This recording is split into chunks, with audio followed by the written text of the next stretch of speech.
The first thing she said to me that day wasn't hello or I'm sorry for your loss. It was, you don't belong here. Dad disowned you, remember? Don't make a scene. Her voice was sharp enough to slice through the humid air of the chapel.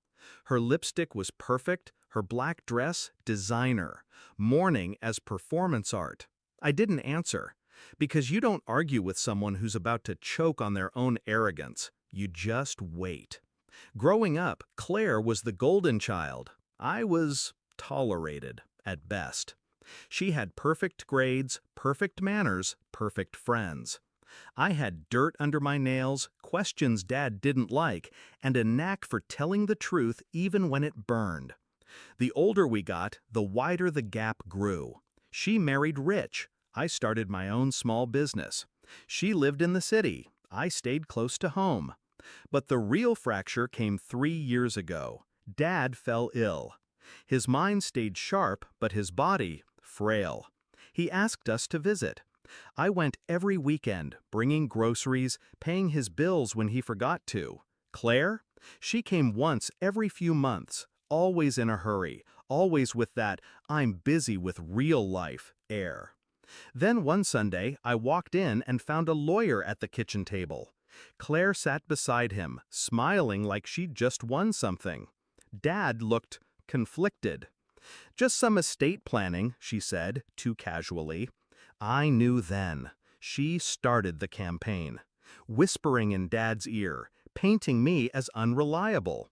You know she had that failed investment, that boyfriend who used you for money? Little digs, each one meant to tilt the balance. And maybe it worked for a while, because one day Dad called me and said, "I think you should focus on your own life, not mine." It wasn't the words, it was the tone, detached, cold. Claire's tone. When Dad passed, I didn't expect an invitation to the funeral, but it came. Out of obligation, I thought. I showed up alone. I stood in the back. I let her have the spotlight, the grieving, perfect daughter. Until she came over and called me a disgrace. I still didn't react, because I had already made my move.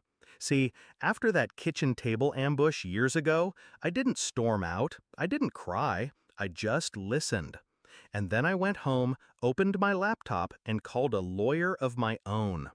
Dad had told me things over the years, personal things, about the business, about the money, about debts Claire didn't know existed, and about something else, a private account for emergencies in my name.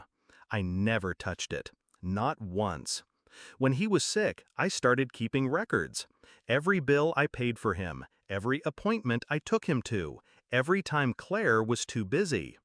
I sent Dad a letter once, handwritten. No accusations, just the truth. About what I'd done for him, about how I'd never taken a penny from that account, about how Claire had. Twice. He called me the next day. He didn't say she did it, he didn't apologize, but I heard it in his voice. He knew. The will reading was at his lawyer's office, 2 days after the funeral.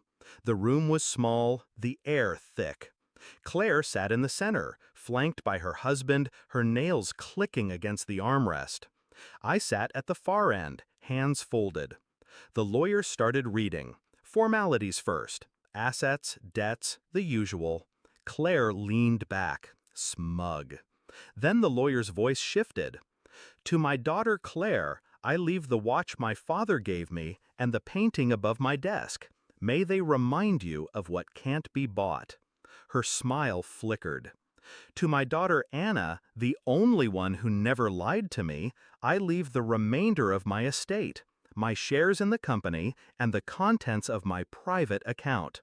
Silence. Then a strangled "What?" from Claire. The lawyer continued unbothered. "Anna, you'll also find enclosed my written acknowledgement of your care during my illness and my instructions for the trust you will manage. I know you'll honor them." I didn't look at her. She tried to argue, claimed Dad was manipulated, threatened court.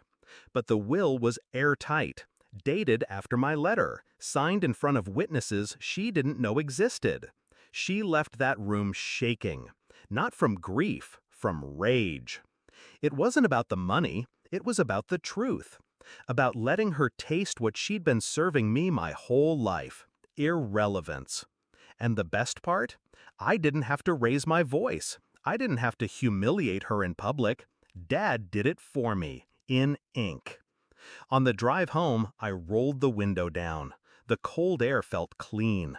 Claire could call me a disgrace for the rest of her life if she wanted, but now, every time she said it, she'd taste the bitterness of knowing Dad's final word was mine.